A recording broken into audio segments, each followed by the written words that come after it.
how are you forming yourself as a person? Because you're forming yourself as a person somehow, and it is happening by your decisions, by your indecisions. There's no neutral state.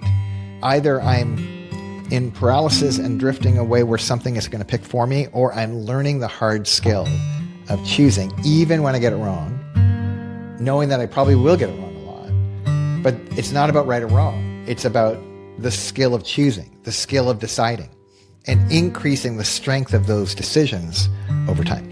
Are you going to form yourself towards what's easy, or are you going to form yourself towards what's hard?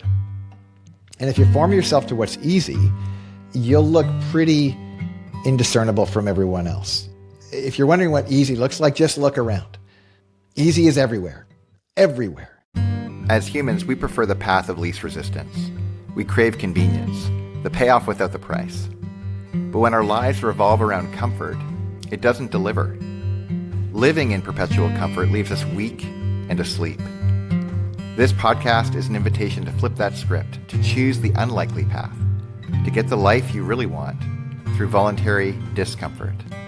This is Strong and Awake. I'm Dane Sanders. Dane, we're back. We're alive. Amazing. Another season. Another season. I'm really excited for this one. We talked a little bit. If you're listening to this or watching this, you've seen the trailer that's out. But we wanted to spend just a little bit of this episode talking about what we're talking about, kind of the meta and the theme of the season, which is learning the hard way. And I think many of you heard that and have a certain idea of what that means and what that looks like. And I'd love to hear, Dane, from your perspective, what it's actually going to be like in the season. Yeah. Yeah, on some level, you don't need a whole season of a podcast to explain what learning the hard way means. We've all been learning the hard way our whole lives. When we were kids and we overestimated our ability with our little BMX bikes going off of a ramp and you crash or whatever, you learn the hard way. When you think your joke is really funny in a social context in junior high school and you say the joke and no one laughs. In fact, they're laughing, but they're not laughing with you. They're laughing at you.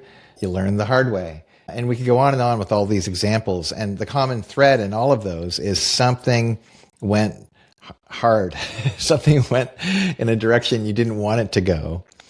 And it went there. And despite it going there, maybe you learned something.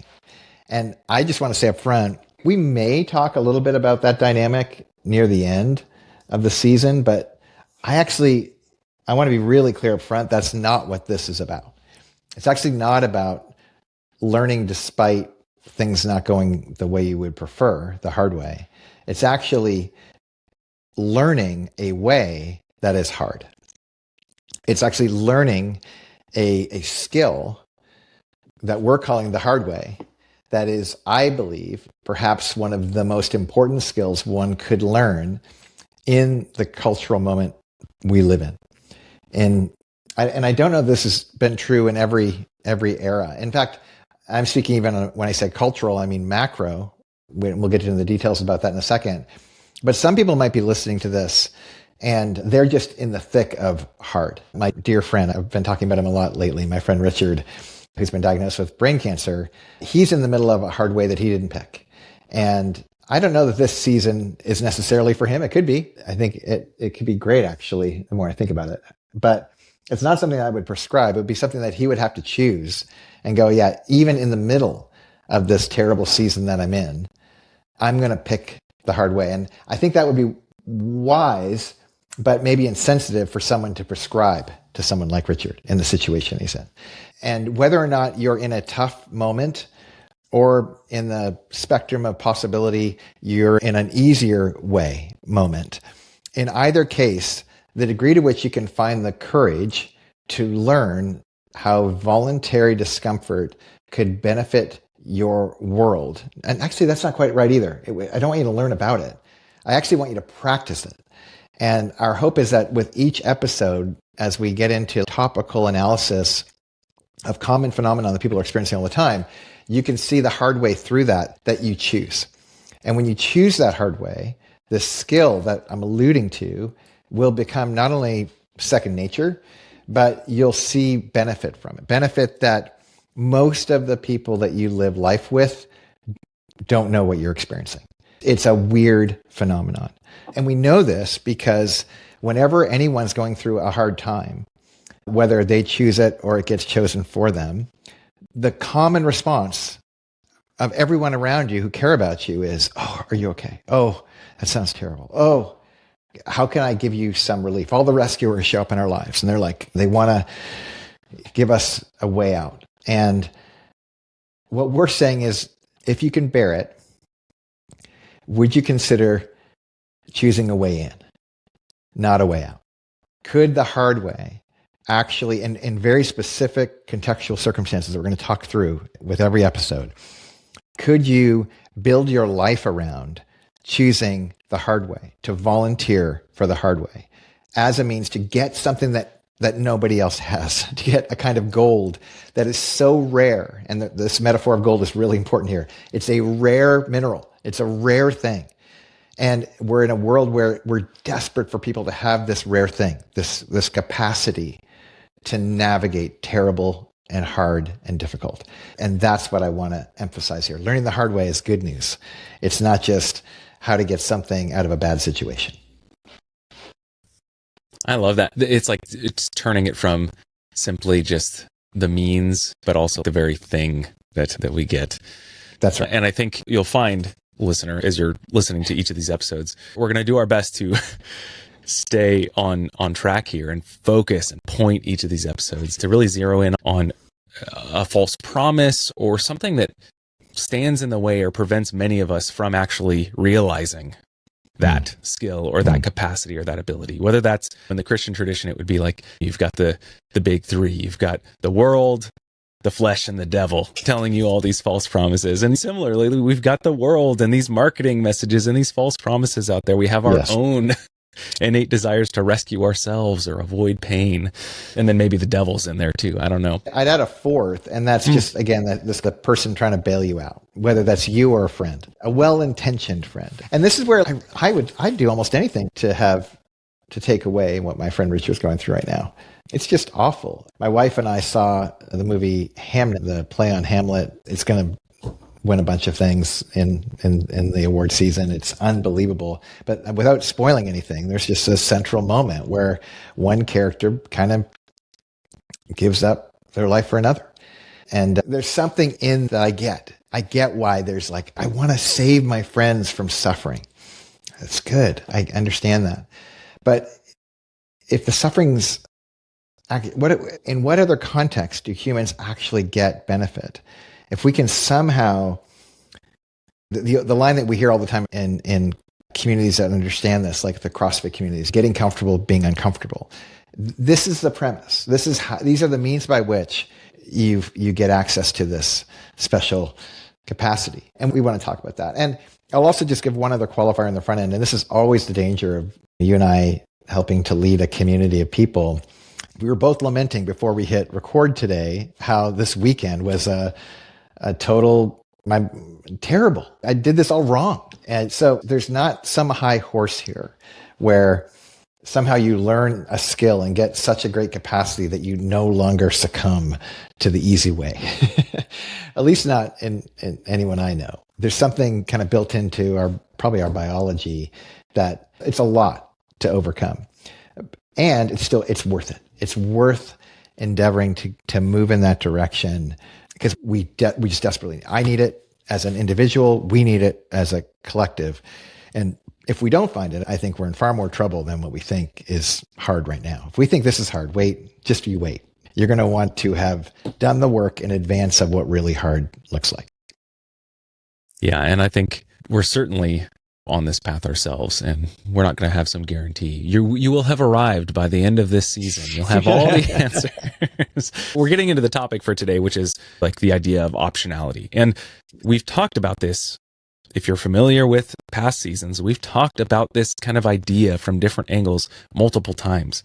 And part of that is because this is one of the very pervasive kind of myths or false promises in our culture that we tell ourselves is like the more options, the better. And the other reason we've talked about this so much is because, like Dane was saying, like we haven't arrived. This is still something that I struggle with as recently as this morning or this weekend that we're navigating and, like you were saying, lamenting. So without further ado, I'd love to get into this whole idea of optionality and the tension that we have pulling us to either have our days and our options and everything blown wide open. The world is our oyster. There's so much opportunity, the allure of that, the false promise of that. And then also on the other side of things where you're over planning, habit stacking is everything. You need to have perfection. Yeah, I'd love to dig into that in whatever order you would like, Dane, as we knock off the rust on this new season. Yeah, well, let's talk first about options. There's no question that we live in a season historically as human beings where there's never been more options available to more humans in the world than now. But none of these options are intrinsic options. Just notice they're all outside of us. They're all extrinsic options. So a number of years ago, there's a really interesting piece that Seth Godin did not long ago around, he called it the infinite tail. And before that, it used to be called the long tail. So Chris Anderson came up with this idea of the long tail, which I won't go into in depth here, but the notion is it used to be that you used to try to sell a book or a movie or some creative thing that you made up, and you need to sell it really quick because once the news cycle has passed, you're done. And the long tail recognition was when you have a digital world, you had infinite, at that time, a whole lot of inventory. You could leave it on the shelf digitally for as long as you'd like without cost. And as a result, the library would always be there. Now we're in a new era, says Seth Godin, and I don't disagree with him, of the infinite tail, where the level of options isn't just a lot. It's infinite, like never ending. And this is a bit of it almost feels like a Greek mythology kind of thing, like a never ending possibility puts people in a state of never picking, of never actually choosing a thing. Because if I choose this, I'm not choosing all these. And it used to be all these felt like a lot. Now all these feel like everything. So we're kind of suspended, and internally we aren't learning, we're not developing a capacity to make strong decisions, even strong decisions that don't turn out the way you would prefer, because there's this false promise that if I just wait longer, the perfect solution that will give me no pain, all pleasure, and is just right will choose me somehow. So that's kind of one angle on this false promise of options, is I actually don't need to decide. Why decide when the next, like the newest option is going to come? It could be the newest version of a device. It could be, why pick a movie to watch on a Friday night when I could watch 45 more trailers? It could be, it doesn't matter. It's just a series of never ending and increasing options coming my way incentivizes me to not pick. And if I don't learn the skill of choosing, I'm at a massive deficit. I actually don't have a capacity. And the call in those kinds of moments, when you're a flood with things, is just pick. Pick the wrong thing even, intentionally, if it helps you. Knowing it's not going to be as good as it could be, because it probably isn't, but you're picking. I think there's actually, this is a big leap, but when I think about this generation globally, around young generation, and like the rising age of commitments to things like marriage, and like it's amazing how it's spreading out. They're just not picking. Like, why bother? I don't think that's too much of a reach or a leap to connect those two. Yeah, because that's so true. You can research forever, or wait, don't buy the upgrade yet to the new phone or whatever you're saying, because the next one's right around the corner, and then next thing you don't ever pull the trigger on anything. Yeah. And this kind of illusion of abundance of options and abundance of time, because they relate, right? I have all these options. I can wait and pick, but the truth is, if I never pick, I will run out of time. That again, you're going to be in a victim posture. Something's going to pick for you, and this is deeply problematic. Deeply problematic. I work with a lot of employees who are terrified of the implications of artificial intelligence and what it means and how it's going to take their jobs and so on. And the irony is many of them are in a state of paralysis. They relate with artificial intelligence like it actually is going to make their life easier, as opposed to they're going to learn to master the tool so the tool works for them. But the more they stay in the kind of consumption mode with it, like it's going to do things for me, it's going to make my life easier, it's going to give me the shorter path to what I think I want, and I'm not actually going above it and telling it what to do, a skill that's very uncomfortable to go do, it's becoming a self-fulfilling prophecy. The thing is becoming more powerful than you, and it will tell you what to do eventually. Kevin Kelly says there's only two options for the future state of work. One is you're going to work for it, or it's going to work for you. You get to decide, at least right now. And if you're not making those kind of micro decisions every single day, committing to things, doing the hard thing, choosing to learn the hard way with AI, with options, with time, with everything, with relationships, with money, with food, with exercise. Like, pick the category. And this is one of the reasons why Men and Women in Discomfort to me is such a powerful community, is because we're building a whole group of people have aligned together on this really high, like way upstream idea of, if we're going to have a rule for how we're going to navigate life, we're just going to have the habit of choosing the hard thing. And even if we don't understand the terrain that we're navigating, just do the thing that you resist. Do the thing that feels harder than you think you want to do it. And if you feel really bad about it, like terrible, this is hard, I don't like this, that's actually the signal you're doing it right.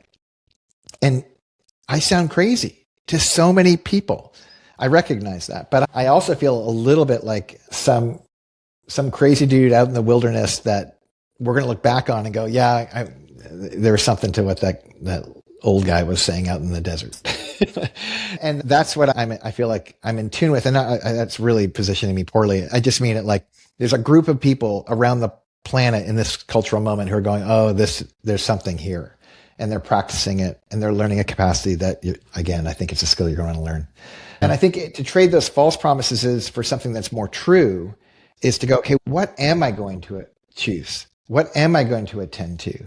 To know up front that there's no neutral state, that either I'm in paralysis and drifting away where something is going to pick for me, or I'm learning the hard skill of choosing, even when I get it wrong, knowing that I probably will get it wrong a lot. But it's not about right or wrong. It's about the skill of choosing, the skill of deciding, and increasing the strength of those decisions over time. Yeah, I think there's this kind of fault. We've talked about this before, but that it's related to, I'm buying the book, I'm buying the course, and I feel some kind of sense of accomplishment, or I'm making progress. We talked a little bit before the call. It's like you're on this kind of scouting mission, and it feels like you're actually doing the exploring and making progress, but you're just scouting, coming back to base camp, scouting, coming back to base camp. Yeah, I haven't actually made any progress. But what I do think is interesting is what you're saying. There is no kind of neutral. You're drifting, or people will decide for you. At the same time, instead of building and practicing agency in choosing and in at times stumbling forward, learning the hard way in that regard, but you're also, by sitting in that indecision, by sitting in that trying to keep your options open as wide as possible, you're practicing a different thing. You're kind of building those habits and those patterns for stagnation, in a sense. So even in that sense, there's not a neutral. You have a practice. It's just, what are you practicing? Yeah. And I think that's why I think this whole season is one that it's really a conversation about how are you forming yourself as a person? Because you're forming yourself as a person somehow. And even that concept seems foreign to you. Like I don't form myself. That we got a problem right there, friend. How you engage with whatever is in your world is forming you into something. Clay being formed into something. And what's weird about this clay is you have hands on the clay if you want to. You can actually push the clay in certain directions such that in the world it's in, it'll form. And it is happening. By your decisions, by your indecisions, by your taking on more options or narrowing your options, all of these are forming who you are. And I think this notion that it's somehow, I'm at least a participant, or I have some responsibility in the formation of who I am, that really is step one, to understand that. And then the question becomes, for our purposes, are you going to form yourself towards what's easy, or are you going to form yourself towards what's hard? And if you form yourself to what's easy, you'll look pretty indiscernible from everyone else. That if you're wondering what easy looks like, just look around. Easy is everywhere, everywhere. And the people that stand out, it's so distinct. Like that we start throwing crazy labels on them. Like they're talented, maybe like there's something they were born with. And I think I talked about this in the past, like super elite athletes who get affirmed for, oh, you're so talented, that how offended they often get because it so undermines how much work it took for them to be in their position. I just saw this recently with Alex Hammond when he climbed the Taipei 101 thing. There was a little interview where when he did free solo, everyone was saying like, oh, the reason he did that is because he's a little on the spectrum and his hypothalamus doesn't fire like everybody else, and he doesn't have his amygdala is less developed and he's less scared. And he's no dummy. Somebody asked that question, he laughed at it. He goes, you don't think I get scared? How about practicing doing a scary thing for 20 years? And then guess what happens? You're still scared, but you've actually learned how to navigate it really skillfully. I suspect there's lots of people who are looking at his extraordinary feat of climbing this skyscraper, this taller than the Empire State Building, because it didn't look like a mountain. They went, oh, that's kind of easy, right? Like it was kind of just a stunt or whatever. It's like, I couldn't watch I was terrified. And I was just watching on a screen. And again, that doesn't happen because he woke up one day and decided to go do something. It happens because he practiced. And he became so rare that he becomes extraordinary. I watched the Australian Open men's final between Carlos Alcaraz. He became the youngest all-time Grand Slam person at 22 and change. And he was going against Novak Djokovic, who was trying to get his 25th major, which is unprecedented. Again, like extremes, like young extreme, old extreme. And the entire conversation is around who either will be the greatest of all time or is the greatest of all time. And in a sense, those examples are so unhelpful because they feel so far away. But I want you to locate yourself as a young Alex or a young Carlos, although Carlos is so young. Maybe that's a terrible example. Or the point is, what position are you going to be in? What skills are you going to take on? How are you going to form yourself? The hard way is the only way. Learning the hard way is the most important skill you could learn. Full stop. And this is validated even by guys like Carlos Alcaraz. He was interviewed, and one of the comments he made right after he won was this: you guys have no idea what I'm doing when you're not looking. All you're seeing is the performance. You're not seeing the practice. And learning the hard way is shorthand for learning the way to thrive in life, learning how to flourish, not just get the benefits of flourishing, but to actually have the inner capacity to put yourself in a position where flourishing is a natural outcome. So what does that look like? What we've talked about what we tend to do if we're pursuing that easy path, but what are those concrete things that we do to choose that hard way in these moments? Yeah. So in a sense, every episode this season will tackle one thing at a time. And today it was staying at a pretty high level to understand it and then diving in around options. And it's a simple one. Decrease your options. Time block your day such that you're committed to things at the cost of everything else that you're not going to go do. If you have 14 things on your to-do list, you don't have a to-do list. You have an options list. Narrow the options, pick one. Priority is a single word. It's not priorities. It's a singular. If nothing else happens, this will happen. That is a narrowing. That is the kind of thing that people who learn the hard way do on a daily basis, especially when you have leisure. You have the ability to pick a whole bunch of things in those moments, not because the world is pressing in, you have a deadline and you're crashing towards the final.